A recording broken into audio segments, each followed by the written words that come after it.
Quando o ronco se torna um problema de saúde? Às vezes a gente brinca que conhece alguém, mora com alguém que ronca, mas isso pode ser grave.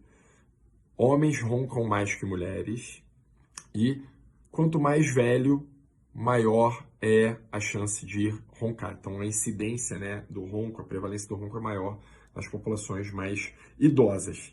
E ronco faz com que a pessoa não durma direito, não durma a noite toda. Tem episódios de despertar. E isso, obviamente, provoca sonolência durante o dia, a pessoa fica cansada, irritada, falta de atenção. Sem falar que também altera o hormônio da saciedade, chamado leptina.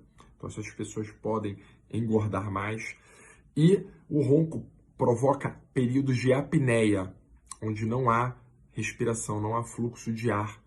E isso pode provocar, aumenta a chance da pessoa ser hipertensa, pressão alta, e diabética.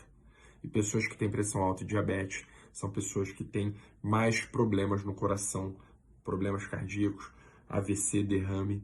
Então, ronco pode ser coisa séria. Ficou na dúvida? Passa com o nosso time na Estar Bem, que a gente vai conseguir te direcionar para saber se esse ronco é algo que dá para tolerar ou se é algo que está provocando problema na tua saúde.